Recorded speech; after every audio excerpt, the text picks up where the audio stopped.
He wasn't supposed to make it out alive.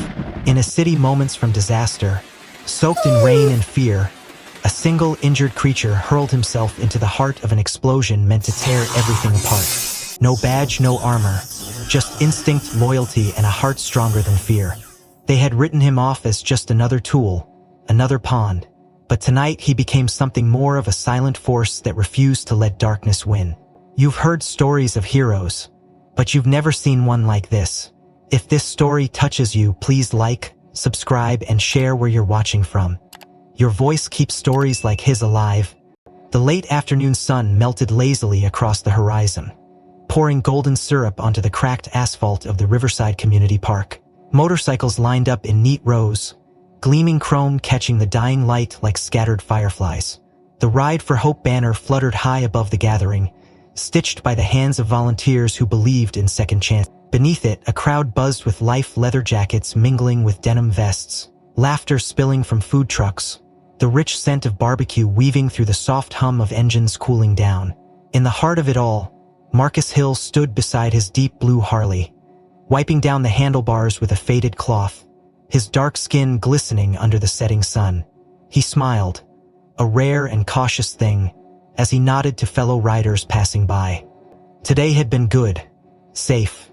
For a man like Marcus, ex-military, ex-suspect in too many wrong places, days like this were precious, fragile things. Beside him, Blaze sat upright, the black and tan German shepherd poised and focused, his amber eyes scanning the restless crowd. His badge gleamed at his collar, a K9, trusted not just for strength but for something deeper, something fierce and loyal. Blaze wasn't just a working dog. He was Marcus's shadow, his proof to the world that trust could still exist. Marcus reached down to scratch behind Blaze's ear, murmuring. Blaze's tail thumped softly against the ground, a steady, reassuring drumbeat. The ceremony was winding down now.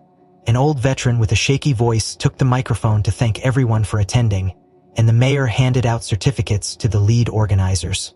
Kids darted between the bikes, laughing, chasing bubbles from a portable machine. It was, by all measures, a perfect scene, but perfection, Marcus knew, was often the calm before a storm. As he secured the last of his gear onto the back of his Harley, Blaze stiffened.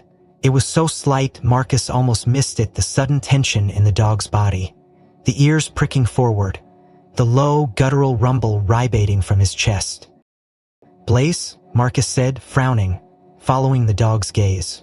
Blaze's nose lifted slightly, his nostrils flaring, his muscles coiling tighter. He stared not at the people, not at the food stands or the stage, but at the row of motorcycles across the lot, specifically at one parked 3 slots down from Marcus's own. A black Ducati, sleek and mean-looking. Marcus narrowed his eyes. It wasn't the kind of bike you'd expect at a family-friendly event like this. Too fast, too flashy. And now Blaze's growl deepened, no longer subtle but full-throated and raw, drawing a few curious looks from passers-by. "Easy, boy," Marcus murmured, stepping in front of his dog, placing a firm hand on Blaze's broad head. Maybe it's nothing, but he didn't believe it. Blaze didn't growl without reason. The dog was trained in detection, drugs, explosives, danger. His instincts had saved Marcus more times than he could count. First overseas, then on the streets when civilian life proved just as deadly. He trusted Blaze more than he trusted any man. The officer on duty at the event, a young cop with a clean face and a stiff demeanor, noticed the disturbance and walked over. "Is there a problem here, sir?" he asked, a hand drifting near the baton at his hip. Marcus straightened, keeping his voice calm. "My dog's reacting to that bike over there," he said, nodding toward the Ducati. "Could be nothing. Could be something," and for a split second, Marcus saw the flicker of suspicion in the young man's eyes. Not at the bike, at Marcus. A black man in leather standing too close to trouble. "I'll handle it," the officer said, a little too curtly. He spoke into his radio, calling for backup, and soon 2 more officers approached. Marcus stepped back, hands visible, pulse ticking at the base of his throat. He was used to this too, being seen as the problem before the facts were clear. Blaze remained tense beside him, vibrating with the need to move, to act. "Keep calm," Marcus whispered, not sure if he was talking to the dog or himself. The officers circled the Ducati, shining flashlights underneath, around the seat. checking the saddlebags. Blaze strained against his leash, nose twitching violently. "Sir, I'm going to need you to step over here," one of the officers said, gesturing to a spot over your own safety. The words were polite, but the tone made it an order. Marcus obeyed, gritting his teeth, feeling the old familiar burn of humiliation in his gut. As he moved, his gaze flickered back once, and he caught something. A biker, one he didn't recognize, standing about 20 feet away, staring at the Ducati with too much focus, too much tension. And then, quick as a blink, the man turned and melted into the dispersing crowd. Marcus opened his mouth to call out but hesitated. What if he was wrong? What if saying something only made things worse for himself? Around him, the event dissolved into uneasy murmurs, parents gathering children, bikers exchanging wary glances. The officers moved slower now, more cautious, the radios buzzing with low, tense chatter. Blaze sat by Marcus's side, gaze locked on the Ducati, every muscle still rigid. Something was very wrong. Marcus knew it deep in his bones. The piece of the day, so carefully built, was unraveling. A thread pulled loose from a perfect tapestry, and somewhere in that loose thread, danger was waiting. The flashing blue and red lights sliced through the evening haze like a knife, bathing the cracked sidewalks and aging brick storefronts of downtown Riverside in a frantic strobe. Marcus Hill stood stiffly beside his Harley, arms raised slightly to the side as a trio of officers fanned out around him, their hands resting heavily on their belts, radios crackling muted codes into the dense twilight. The circle of gathering onlookers tightened, their faces lit in sharp relief by the rotating cruiser lights, their whispers rising like smoke. Marcus could feel their stares pinning him down, the old itch of injustice crawling across his skin. Around his wrist, the thin green fabric bracelet from the charity ride still clung stubbornly. The printed words "Ride for Hope," catching and scattering the light with every subtle movement of his hand. It was supposed to be proof, a small, silly symbol that he belonged here, that he had come with good intentions. But symbols meant nothing when suspicion moved faster than truth. Blaze, still leashed to Marcus's belt, shifted uneasily, a low rumble vibrating through his massive chest. His nose twitched at the air, but he stayed pressed against Marcus's thigh, as steady as a stone wall. For everyone's safety, please step away from the motorcycle," the lead officer said, a tall man with sharp cheekbones and a nameplate that read Murphy.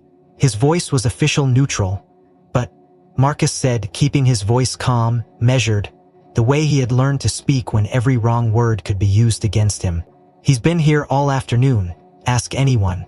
Murphy didn't move closer, but his hand tightened fractionally on his baton. "We have a K9 alert, sir. That means we proceed according to protocol." Marcus exhaled slowly through his nose, feeling the simmering weight of every eye watching, judging, assuming. He nodded once, slowly, and took 2 steps back from his Harley, the gravel crunching under his boots. Another officer, younger, jittery, moved in with cautious steps and began inspecting the saddlebags with gloved hands. Marcus kept his gaze steady, but from the corner of his eye he saw movement. A biker, heavy-set with a sleeveless denim vest and tattoos spiraling down both arms, sidling closer to his Harley. It happened so fast most would miss it, a flick of the wrist, a small dark object sliding under the edge of the seat, so casual it could have been a scratch of an itch. Blaze stiffened instantly, his body drawing taut like a bowstring. Marcus caught it too late. The biker was already retreating into the crowd, merging seamlessly into the sea of leather and denim, an idle curiosity. "Hey," Marcus barked, taking a step forward before a hand clamped onto his shoulder, spinning him around roughly. "Stay where you are," barked Officer Murphy, his face tightening into suspicion. "You make another sudden move and you'll be restrained." The crowd murmured louder now, a few phones lifting into the air to record, capturing the black man with his hands slightly raised, the flashing badges, the glint of distrust in every corner of the scene. Marcus forced himself to stand down. He looked at Blaze, whose gaze remained locked on the bike, unwavering, the message clear as day. Danger was close. The officer rooting through his saddlebags froze suddenly, straightened with a stiff, rehearsed movement. In his gloved hands he held a small metallic device wrapped in duct tape, wires trailing like dead vines from its core. His face paled. He turned to Murphy and nodded sharply. The words needed no sound. They had found something. Marcus's stomach dropped, a physical lurch that almost buckled his knees. He knew in an instant what it would look like. A black man, a big motorcycle, a device that looked far too much like a bomb. And the only thing that might have saved him, the bracelet on his wrist, the dozens of witnesses who had seen him raising money for sick children suddenly felt as fragile and useless as smoke against a hurricane. "Get down," Murphy shouted, yanking Marcus's arms behind his back with a roughness that was more anger than caution. Blaze barked sharply, stepping in between Marcus and the officers, a line of fury in fur and muscle. "Control your dog," one of the other officers snapped, drawing a taser with trembling hands. "He's fine," Marcus shouted, twisting his head to look back, desperate to keep Blaze from being hurt. "He's trained, he's not a threat." Murphy hesitated for a beat, just long enough for Blaze to fall back obediently to Marcus's heel, hackles still raised but holding position. The taser wavered, then lowered. "You're under arrest for possession of a suspected explosive device," Murphy intoned, snapping cold steel cuffs onto Marcus's wrists, ignoring the murmured protests rising faintly from a few braver onlookers. "You have the right to remain silent. Anything you say." Marcus barely heard them. His mind reeled, grasping at fragments, trying to reconstruct the timeline to find some way, any way, to prove that thing wasn't his. Blaze whined low in his throat, brushing against Marcus's hip as if trying to anchor him to the earth. Marcus stumbled forward, shoved toward the cruiser, head low, heat crawling up his neck. Across the parking lot, the biker with the sleeveless vest watched from the shadows between two food trucks, a smirk twisting his mouth. In the din of the growing crowd, his voice was a ghost of a whisper. "One down." The heavy door of the police cruiser slammed shut behind Marcus, the jolt vibrating up through his spine as Blaze whined sharply outside, his claws scraping frantically at the asphalt. An officer tried to restrain the dog, but Blaze refused to yield, every muscle straining toward the vehicle where Marcus now sat in stunned silence, cuffs biting into his wrists. The engine rumbled to life and the cruiser pulled away from the park, leaving behind the flashes of cell phones, the confused faces, the fading banners of the charity event flapping like defeated flags in the dusk breeze. Inside the cruiser, Marcus stared at his own reflection in the scratched partition glass, his mind a whirlwind of disbelief and rising fury. He could still feel the bracelet on his wrist, the ridiculous little thing meant to symbolize hope, now a mute accusation against him. How quickly the world had decided who he was again. Outside, Blaze slipped from the officer's grasp with a sudden, brutal yank, his powerful body surging toward the Ducati abandoned behind police tape. His nose dropped low to the seat Marcus had been forced away from, nostrils working overtime, the low growl building in his throat until it vibrated the very air around him. He circled once, then twice, then fixated on the backrest, his muzzle brushing the hidden seam where the object had been jammed hastily beneath the leather. Another officer shouted for backup, but Blaze ignored it, pawing at the seat, barking sharply, each sound a gunshot against the thickening night. A few feet away, unseen in the confusion, a teenager with a battered skateboard and an old Samsung phone had been recording the whole time. He captured the biker's quick sleight of hand, the shadowed figure flicking the package under the seat, the casual slip back into the crowd. He caught Blaze's explosive reaction too, the way the dog seemed to try and peel the motorcycle apart with sheer instinct. The kid's name was Jamal Carter, a high school sophomore, and he didn't trust the cops much, but he trusted what he had seen with his own eyes even less. His fingers flew over the cracked screen, uploading the video to his TikTok account with trembling haste, captioning it simply, "This isn't right. Riverside Injustice." The clip exploded within minutes, racking up shares and angry comments as fast as Jamal could refresh the page. People recognized Marcus. Some even recognized Blaze from K9 demonstrations at school fairs and local parades. The narrative of a hero framed by circumstance started to catch fire. But fire attracts more than just warmth. Somewhere far from the park, in a dim basement where the light buzzed sickly overhead, a man watched the spreading video with a grimace. He wore the same sleeveless denim vest as the biker who had planted the device, but here, away from prying eyes, his phone buzzed once, a simple encrypted message. "Take it down, now." He moved fast, fingers flying across a battered laptop connected to the darker corners of the internet. Within moments, false copyright claims flooded Jamal's post, triggering automated systems that yanked the video offline for violations. His account was flagged, shadow banned, pushed so deep into the algorithm's graveyard that even his own friends couldn't find it anymore. Jamal stared at his phone in disbelief, refreshing over and over as the video disappeared like smoke between his fingers. "No way, man," he muttered, heart racing. He tried to reanimate, but the app crashed every time he hit post. Back at the police precinct, Marcus sat in an interrogation room that smelled of bleach and old coffee. The walls too close, the single camera blinking red like a slow heartbeat. He knew the drill, knew how these rooms were designed to make you sweat, to make you confess to things you hadn't even imagined yet. He sat perfectly still, his hands flat on the scarred metal table, his cuffs removed but the ghost of their pressure still lingering on his skin. Across from him, Murphy leafed through a thin file, his movements methodical, rehearsed. "You're in serious trouble," Murphy said finally, lifting his gaze. "Possession of an explosive device, intent to terrorize, possibly federal charges." Marcus said nothing. There was nothing to say that wouldn't be twisted into a noose. "You want to explain how that device got on your bike?" Murphy pressed, voice tight with a thread of expectation. Marcus lifted his eyes slowly, meeting Murphy's stare head-on. "It wasn't mine," he said, his voice steady as stone. Murphy snorted, tossing the file onto the table. "Of course it wasn't."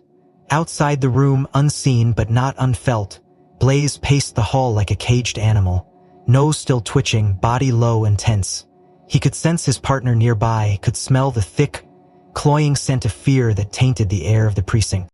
Blaze stopped suddenly, ears pricking forward. Something had changed. Somewhere, someone was moving too fast. Back in the basement, the man in the vest watched as the last trace of the video evaporated, satisfaction curling his lips. He closed the laptop and shoved it into a duffel bag already packed with supplies.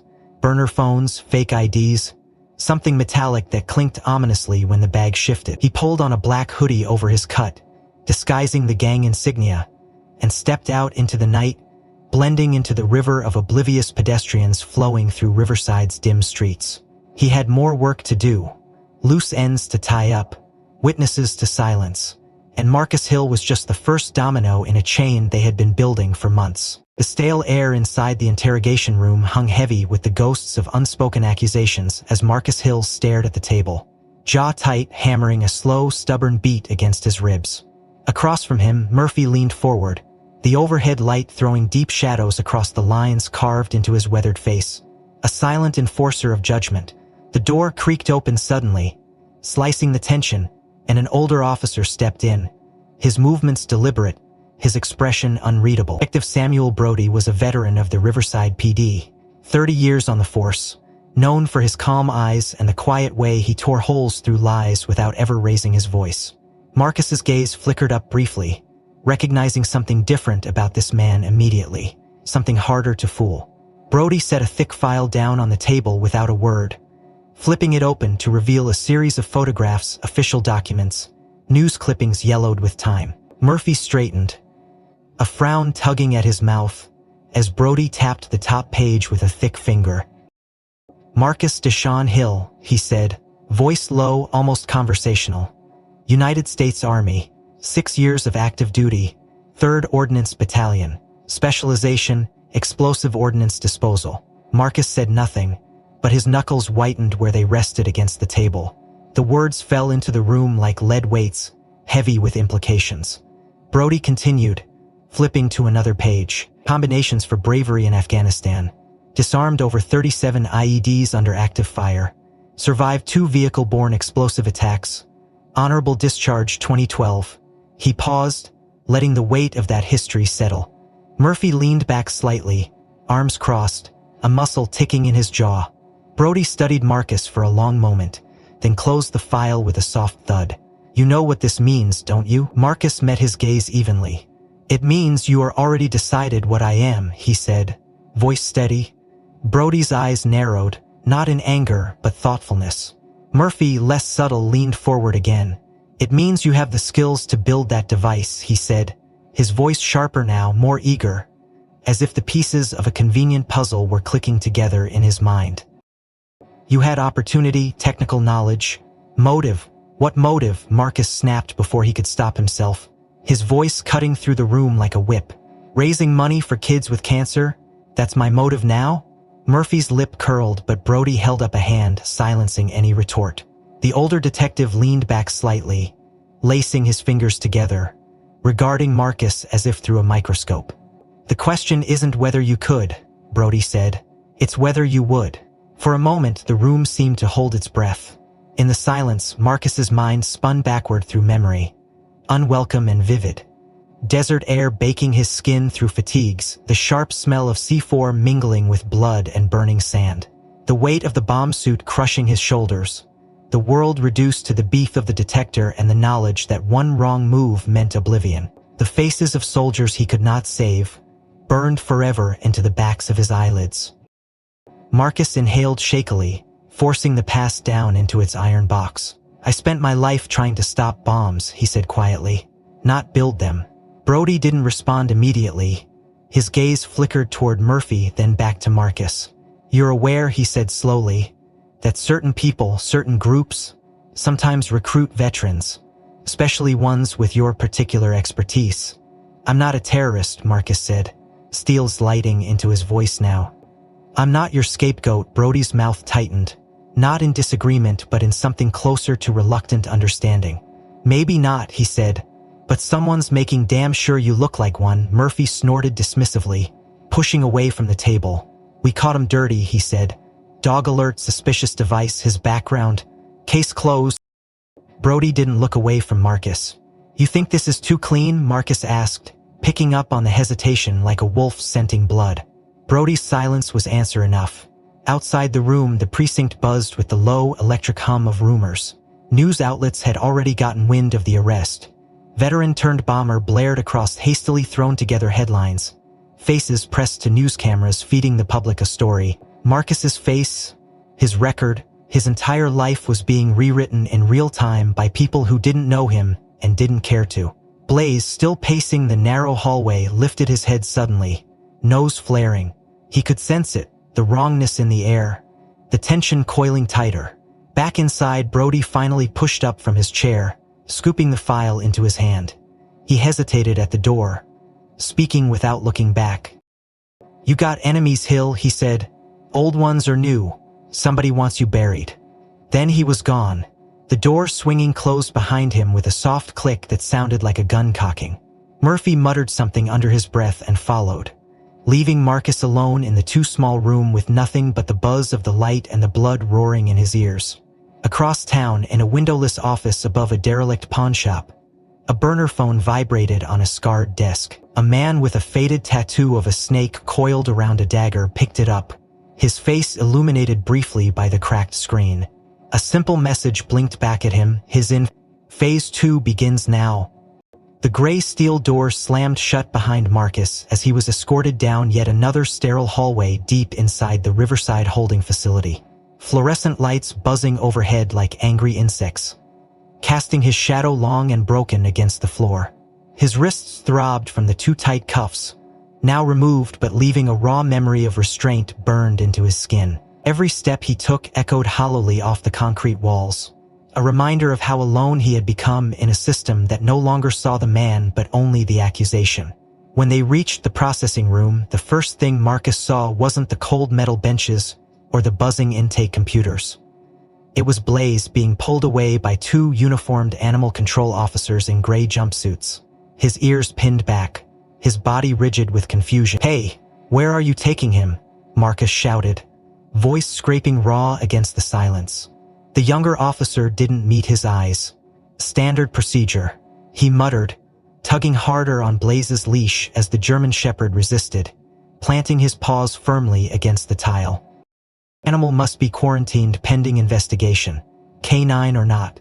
He's not a suspect, Marcus barked, stepping forward before a hand clamped onto his bicep and yanked him back. He's a goddamn hero. Blaze twisted, trying to break free, whimpering low in his throat, but the officers forced him down a side hallway toward an isolation wing, the sound of his claws scrabbling against the floor lingering long after he disappeared from sight. Marcus sagged against the wall, chest heaving, feeling the sharp, hollow ache of betrayal open wide inside him. Blaze was the last piece of solid ground he had left in a world that had shifted and cracked beneath his feet.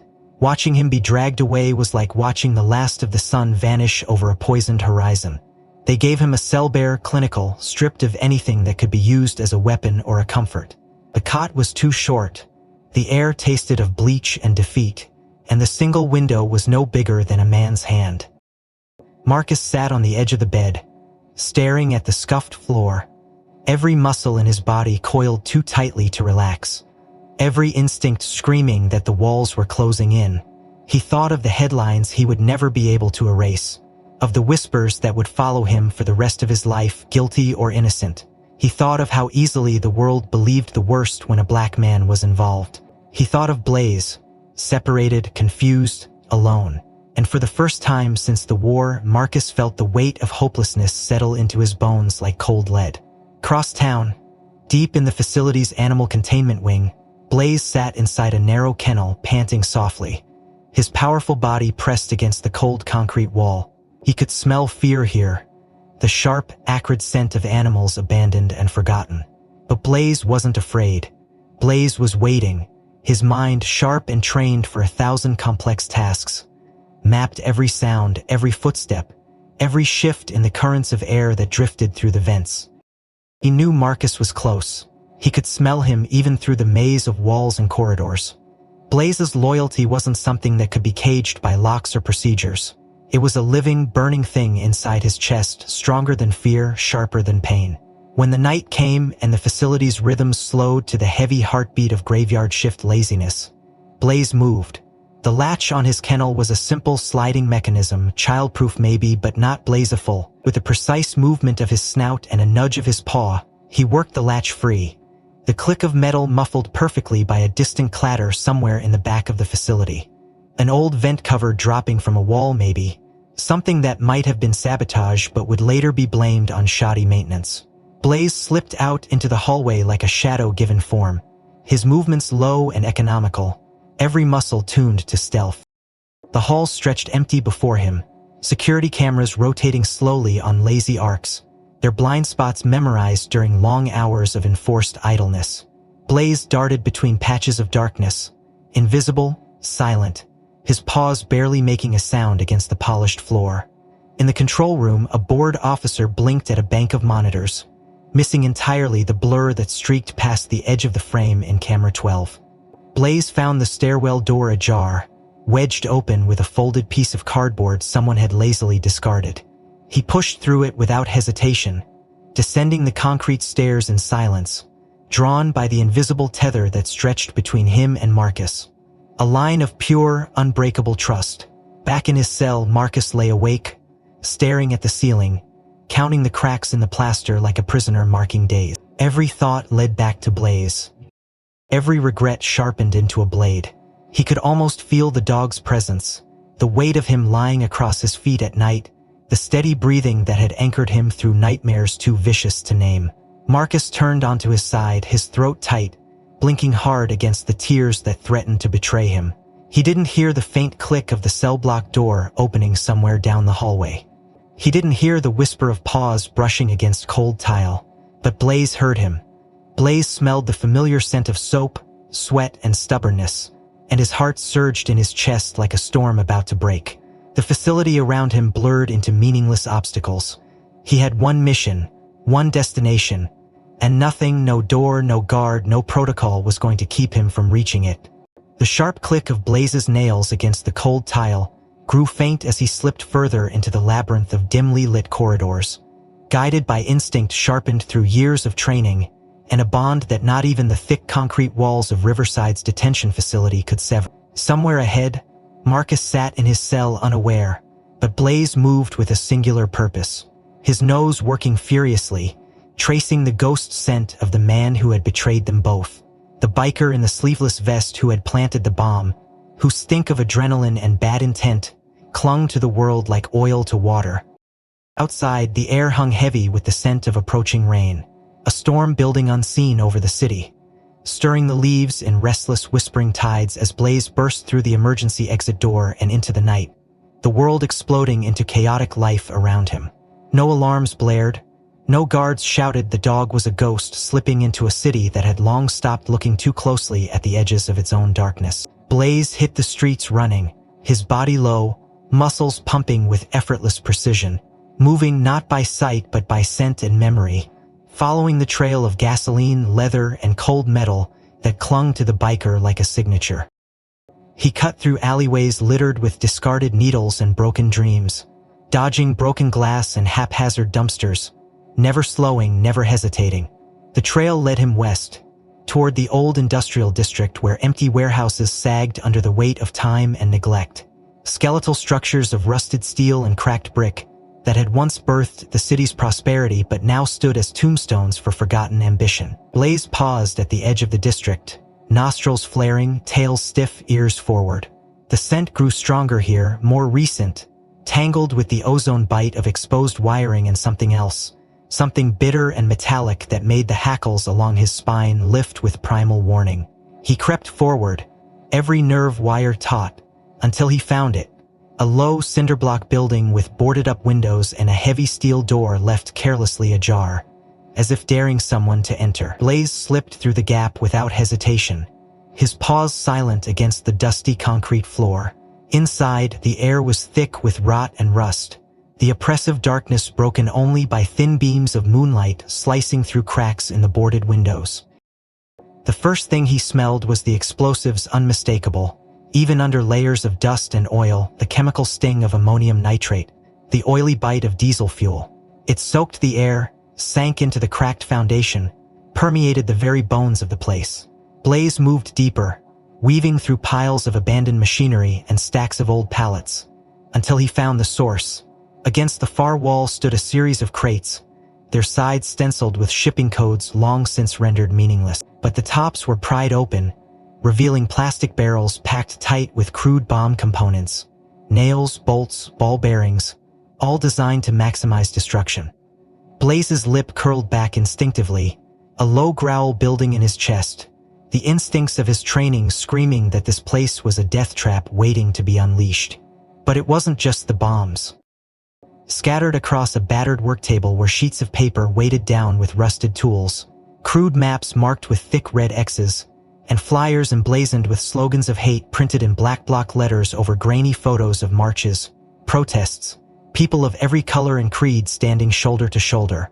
A rally scheduled for tomorrow in downtown Riverside, the city's first major multicultural unity event in years, circled in red ink like a target painted on hope itself. Blaze whined low in his throat, circling the table, his sharp eyes catching every detail.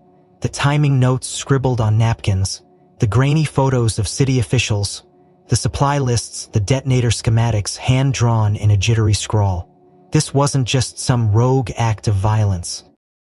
This was organized, methodical, a blueprint for bloodshed planned weeks in advance. And Marcus had been the perfect scapegoat, a man with a history that fit their narrative too cleanly, too perfectly, a man who would take the fall while the real architects of this horror watched from the shadows and smiled.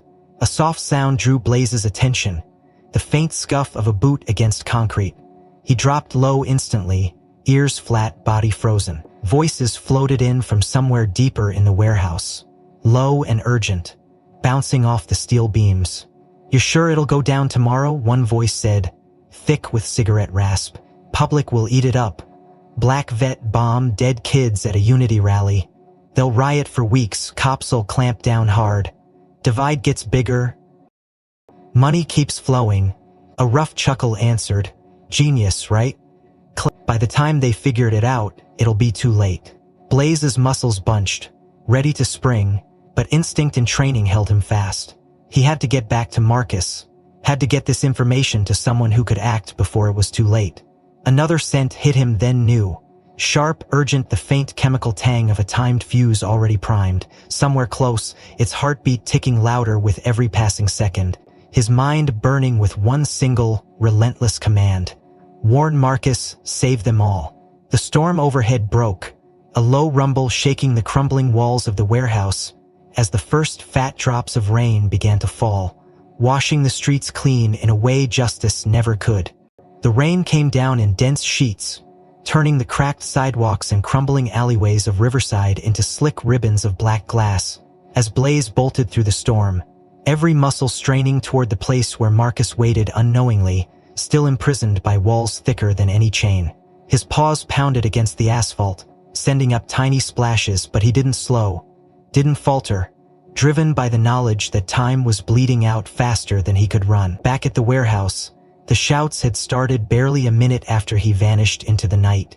The realization spreading among the bikers like wildfire that something had seen too much, that the cover they had so carefully built was beginning to unravel. The dog, someone snarled, the word carried on the wet wind. Find the goddamn dog and whoever it's working with. They spilled into the streets on roaring motorcycles, engines howling against the storm, headlights slicing through the sheets of rain as they fanned out across the city. Hunting. Marcus sat hunched on the edge of his cot, head in his hands, when the cell block door crashed open and a soaked, panting Blaze skidded to a halt just inside, mud streaking his black and tan coat, eyes burning with urgency. For a moment Marcus thought he was dreaming, the impossible vision of freedom and loyalty standing in the flickering fluorescent light. And then he was moving, heart slamming against his ribs as he stumbled forward and dropped to his knees, pulling Blaze into his arms. "The hell," he whispered hoarsely, but Blaze jerked free almost immediately, spinning toward the door, barking once sharp and insistent. "Move, now." Marcus didn't question it. Years of military conditioning took over, shoving aside exhaustion and despair. He was on his feet in an instant, slipping out into the deserted hallway with Blaze leading the way, ears flattened against the rising wind that howled down the empty corridors. Sirens rose somewhere in the distance, too far away to help, too late to matter. They made it out through a service exit that Blaze had somehow forced open earlier, the heavy doors swinging wide with a groan that was lost under the pounding rain. They burst into the alley behind the holding facility, invisible under the curtain of the storm, and Marcus followed Blaze without hesitation into the night. They didn't get far before the first growl of approaching engines reached them, low and menacing, vibrating through the rain-soaked ground. Blaze froze, ears swiveling. Marcus pressed his back against the damp brick of a derelict building, cursing under his breath. The bikers had found them, split up. A voice barked through the rain, distorted by helmets and adrenaline. "They're close." Marcus grabbed Blaze's collar, whispering fiercely, "We stay together, buddy, no matter what." They moved, darting through alleys and abandoned lots, sticking to the shadows as the roar of motorcycles echoed around them, headlights sweeping over graffiti-stained walls, broken fences, the wreckage of a city that had forgotten its own corners. Somewhere nearby, a biker peeled away from the main group, a different figure from the others, less frantic, more controlled. His name was Cole Mercer, and for 7 long years he had worn the skin of a criminal, infiltrating the Sons of Valor biker gang under orders from a task force so secret most of the Riverside PD didn't even know it existed. Cole had done terrible things to maintain his cover, crossed lines he could never uncross, buried his real name so deep he sometimes woke up gasping, not remembering who he was. And now he was faced with a choice he had feared from the beginning: stay buried and protect the investigation that had already cost too many lives, or blow everything to hell and try to save the one innocent man the system had already decided to sacrifice. Cole throttled down his bike, pulling into a darkened alley 2 blocks from where he had seen Marcus and the dog disappear. His hand hovered over the burner phone in his pocket, the one that could summon backup, but backup that would take too long, that would arrive to find bodies instead of answers. He cursed under his breath, ripping off his helmet, the rain plastering his dark hair to his forehead. In his mind he saw Marcus's file, ex-military, bomb tech, the perfect fall guy for a narrative the Sons of Valor had been setting up for months. He saw the warehouse, the bombs, the flyers, the plans for chaos. He saw the look in Blaze's eyes, the furious intelligence that no ordinary dog possessed. Cole made his choice. He kicked the stand down, dismounted, and slipped into the shadows on foot, moving fast and low, his Glock drawn but kept close to his side. He would find Marcus before the others did. He would find him and pray to God it wasn't already too late. Blaze pulled Marcus into the shell of an abandoned laundromat, the glass windows long shattered, the broken machines rusting in mute testament to the slow death of the neighborhood. They crouched behind a row of overturned dryers, panting hard, water pooling around their boots and paws. "Think, Hill," Marcus muttered under his breath, scrubbing a hand over his soaked face. "Think." Blaze nudged his knee sharply, then jerked his head toward the back of the building. Somewhere behind them, the low rumble of motorcycles grew louder, closing in like a pack of wolves scenting blood. Marcus's hands shook as he adjusted his grip on the makeshift weapon he had grabbed from a dumpster. A broken pipe hardly more threatening than a toothpick against men armed with knives and guns. But he had Blaze, and right now, that was enough. He didn't know how far they could run. He didn't know if anyone would believe them even if they survived. But he knew one thing with the clarity of a man standing on the edge of a cliff. They weren't going down without a fight. The rain had eased into a cold mist that clung to the city like a second skin, blurring edges and muting sound, wrapping the night in a heavy shroud as Marcus and Blaze pressed deeper into the maze of back alleys and abandoned lots, their breaths steaming in the air, their steps muffled by the wet concrete beneath them. Somewhere behind, the low growl of engines and the occasional harsh shout reminded them that the hunt hadn't stopped, that it was only growing more desperate, more focused, and more deadly. Blaze moved slightly ahead, his body low, his gait limping just barely now after the brutal sprint through Riverside's wastelands. But his determination burned brighter than any injury could extinguish. Marcus stayed close, broken pipe gripped tight, muscles screaming for rest but his mind running cold and sharp, feeding off the same instincts that had kept him alive in desert wars and back alley firefights. Up ahead, a dim glow broke the gloom of a skeletal warehouse, sagging into itself like a dying beast. Half its walls collapsed, its roof caved in at one corner, offering no true shelter but at least a momentary refuge. They darted inside, weaving between rusted support beams and stacks of crumbling pallets, the scent of mildew and old oil thick in the air. Marcus crouched behind a rusted generator, catching his breath. Blaze pressed close against his side. He pulled out the only thing they had left to fight with his mind, his training, and the precious evidence crammed inside the battered phone Blaze had found abandoned near the bomb stash. A full set of photos showing the bombs, the manifestos, the sickening plans for the Unity rally. Proof. Enough to clear his name, maybe even stop the massacre, if he could survive long enough to get it into the right hands. The scrape of boots against concrete snapped his attention back to the present. Marcus pressed himself lower, narrowing his eyes against the gloom, spotting the dark silhouettes moving through the wreckage like wolves scenting prey. They weren't alone anymore, and somewhere among the hunters, Marcus sensed, lurked someone he hadn't expected to turn against him. Cole Mercer moved carefully through the building, one hand on his sidearm, the other fisting nervously in his jacket pocket around the burner phone buzzing faintly against his palm. The message was short and brutal. Family threatened. Deliver the target, no games. His wife's face flashed before his eyes, the sound of his daughter's laughter, the tiny hand that had grabbed his thumb so tightly when she was born. Marcus Hill was a good man. Cole knew that, deep in his bones. But he also knew how quickly good men could be sacrificed to causes bigger than themselves. In the end, it wasn't about right or wrong, it was about survival. Survival of the ones you loved. His stomach twisted violently as he lifted the burner phone to his lips and whispered coordinates into it, sending Marcus's position out into the void where waiting killers would pick up the signal like bloodhounds. Blaze's ears twitched first, catching something Marcus couldn't hear yet, a tremor in the air, a shift in the pattern of sound and silence. And then the trap sprung. Figures exploded from the shadows. Floodlights snapped on, and the dark warehouse was lit up like a battlefield. Every broken pillar and overturned crate casting long, jagged shadows that danced with the sudden violence.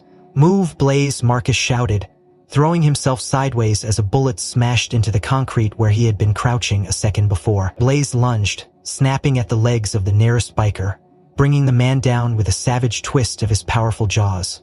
But there were too many, coming from too many angles, coordinated, ruthless. A shot rang out, sharp and final, and Blaze yerked a high, raw sound that tore straight through Marcus's soul. Marcus turned, heart dropping into a black void as he saw Blaze crumple to the ground, blood blooming dark against his soaked fur, his body twitching once, then going still. "You constitutionally made his retreat," Marcus roared, surging toward his fallen partner before instinct yanked him back. More gunfire. a spray of bullets chewing through the air where he would have been standing. He dropped low behind a steel beam, brains screaming in conflict. Blaze lay exposed and vulnerable 20 feet away, a single breath from death if he didn't get help, if Marcus didn't reach him now. But clutched against Marcus's chest, pressed so tightly it might as well have been part of his body, was the phone. The proof, the only hope they had of stopping the bigger nightmare that was rushing toward Riverside like a tidal wave. He couldn't save both. He had seconds to choose. Sweat and rain blurred together on his face, his breath tearing from his lungs in shallow gasps.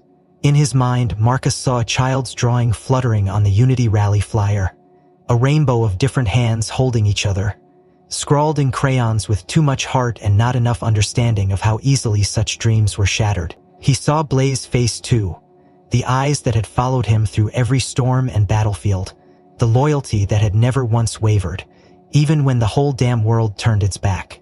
And then the bikers closed in, boots crunching on shattered glass, guns raised, and the world narrowed into a single, blinding decision Marcus Hill could not run from.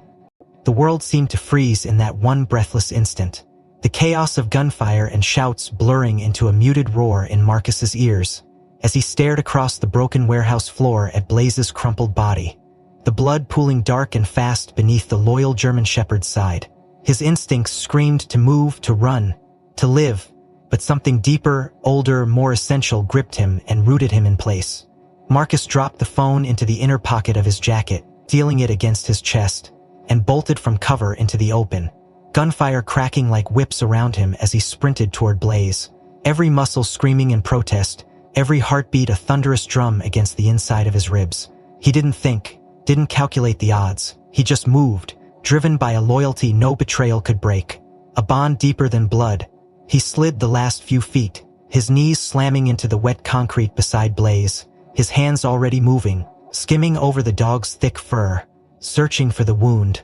Blaze whimpered weakly but lifted his head, his eyes locking onto Marcus's with a fierce, unbroken determination. "Hang in there, buddy," Marcus rasped, ripping off his jacket and pressing it hard against the bleeding wound. Blaze's tail thumped once, a defiant beat against the ground even as his body trembled with pain. Above them, the bikers shouted in anger, closing in fast.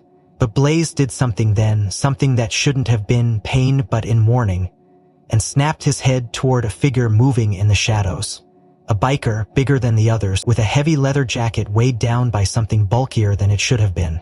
Something that tugged strangely against the fabric with every step. Marcus's gaze locked onto it instantly, his instincts screaming again, not with fear but recognition. Hidden beneath the jacket's folds, barely visible against the chaos and rain-slicked darkness, was a small, blinking red light, a transmitter, a wireless detonator. The kind Marcus had spent years of his life finding and disarming in the deserts of another war, another lifetime. The pieces clicked together faster than thought, the rally, the bombs, the remote trigger hidden in plain sight, carried by one of their own to guarantee the bloodbath would start from within. Marcus moved without hesitation, scooping Blaze into his arms despite the dog's protesting growl of pain, dodging gunfire that chipped concrete and sent shards flying into the night.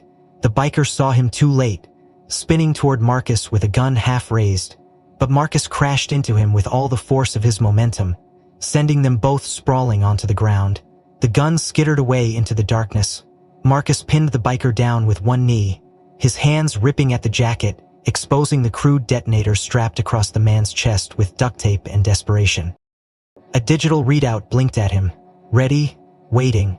One push of the button from a safe distance and the entire rally would become a smoking crater of bodies and broken dreams. Marcus gritted his teeth, falling back on muscle memory burned into him by countless nights crouched over bombs that could not, must not be allowed to fulfill their purpose. He yanked the wires apart in a blur of motion, isolating the power feed from the receiver, his fingers slick with rain and blood. Blaze dragging himself closer with a low whine of encouragement. The seconds stretched into eternities as Marcus worked, heart pounding, knowing one wrong move could still end it all.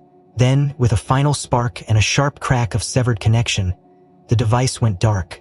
Dead in his hands, the biker cursed and struggled, but Marcus slammed him back down, rage giving him strength. Blaze staggered to his feet, his body trembling but his eyes bright with triumph.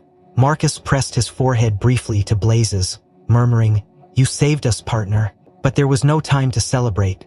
Distant sirens wailed, drawing closer, and the rest of the bikers were retreating now, sensing the tide had turned. Some trying to vanish into the storm, others still firing blindly into the night. Marcus grabbed the detonator and shoved it into his pocket along with the phone. Lifting Blaze carefully into his arms again, despite the dog's weak protests, he stumbled toward the collapsing entrance of the warehouse, every step an act of defiance against the exhaustion trying to drag him down. Behind him, the biker leader screamed curses into the darkness, promises of revenge and death. But Marcus didn't look back. He carried Blaze out into the storm, into the flashing blue lights and the roar of arriving police vehicles. His voice hoarse but unbreakable as he shouted for medical help, for backup, for justice. Blaze's head rested heavily against Marcus's shoulder, but his breathing was steady, his spirit unbroken. The rain washed the blood from Marcus's hands, but not from his memory, not from the choice that had led them here. As paramedics rushed forward and officers surged past him into the warehouse, Marcus let himself sag to his knees on the wet asphalt, still clutching Blaze like a lifeline. The detonator and the phone pressed against his heart. The truth was out now, the lies unraveling fast. But Marcus knew this wasn't the end, not yet. Somewhere, deeper in the city's tangled guts, the real enemy still waited, and the battle for Riverside's soul was only beginning. The sky over Riverside burned a brilliant gold as the sun dipped low, casting long shadows across the wide plaza outside City Hall where hundreds had gathered, filling the air with a vibrant, restless energy. The flags snapped in the evening breeze, the murmured conversations folding into a collective anticipation as people turned their eyes toward the makeshift stage erected at the foot of the marble steps.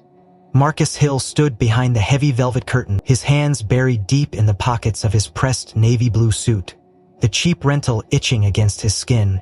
Blaze sat faithfully at his side, a fresh white bandage wrapping his side where the bullet had grazed bone and muscle but not spirit. The big German shepherd's amber eyes sweeping over the gathered crowd with a calm, protective gaze. They had survived, somehow, against the odds, against the system that had been so eager to crush them. They had survived, and now, for the first time in a long time, Marcus wasn't running, wasn't hiding, wasn't fighting against shadows with nothing but his fists and his will. The last few weeks had been a whirlwind. The evidence Blaze had helped recover had cracked the Sons of Valor case wide open. Dozens of arrests, city officials exposed for corruption, a criminal network that stretched deeper into Riverside than anyone wanted to admit. Marcus had spent hours in interviews, depositions, each one a slow peeling away of the lies until the truth stood raw and undeniable. And at the end of it all, when the dust finally settled, a simple statement from the district attorney's office. Marcus Hill was cleared of all charges. The state deeply regretted the circumstances of his arrest. A formal apology would be issued. The words had tasted hollow in his mouth when he first heard them. Too little, too late. He hadn't wanted their pity or their apologies, he wanted change. Real change, and he knew it wasn't going to come from behind a desk or inside a courtroom. So when they offered to reinstate his old job at the city utilities department, when they dangled a clean record and a steady paycheck like a consolation prize, Marcus had politely, firmly said no.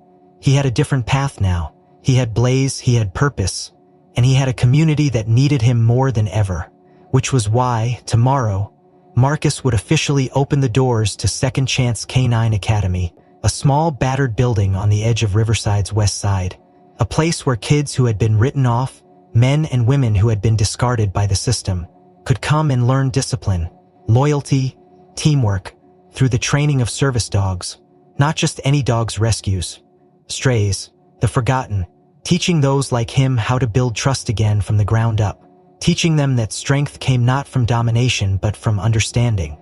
A ripple that he hoped would one day become a wave too powerful for the city's old scars to withstand.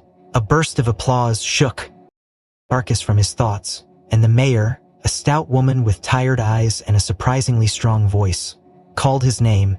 He squared his shoulders, took a deep breath, and stepped onto the stage, Blaze trotting at his side. A gasp rolled through the crowd as they saw the dog alive, limping slightly but proud, a living testament to resilience. Marcus saw the children first, lining the front row, holding handmade signs scrawled with his and Blaze's names, the old men who remembered a different riverside and wanted it back. And he saw Cole Mercer too, standing quietly at the edge of the crowd, head bowed, forgiven but not forgotten. A scar among scars, Marcus reached the podium, cleared his throat, and for a long moment he said nothing, letting the silence stretch, letting the weight of the moment settle deep into the bones of the city. "It wasn't supposed to be here tonight," Marcus said finally, his voice rough but steady. "I was supposed to be another headline, another statistic, another excuse for fear." The crowd leaned in, the weight of their attention a tangible thing. "But I had someone who believed in me, even when the world didn't." He reached down, his fingers brushing Blaze's head lightly, the big dog leaning into the touch with a soft sigh. "This city has a choice," Marcus continued, scanning the faces before him. "We can keep building walls, keep letting fear and hate divide us. Or we can build something better, something stronger." He stepped back from the microphone then, signaling he was done. And for a heartbeat, the plaza was utterly silent. And then the cheers erupted, rolling over him like a wave, rising, building, shaking the very stones underfoot. "Marcus, Blaze, Marcus, Blaze." The chant rose, thousands of voices blending into one. An affirmation, a promise. Marcus felt Blaze press against his leg, solid and warm, and he smiled, a rare, real smile, one he hadn't felt in years. He looked out over Riverside, bathed in the golden light of a setting sun, and for the first time he let himself believe that maybe, just maybe, tomorrow would be better together. The turn and the crowd parted before them like a river, a path of hope carved straight through the heart of a city that refused to let darkness have the last word. If this story moved you, don't forget to like and subscribe for more powerful narratives like this. Which moment in Marcus and Blaze's journey hit you the hardest? And where in the world are you reading from? Leave a comment below, I'd love to hear your thoughts.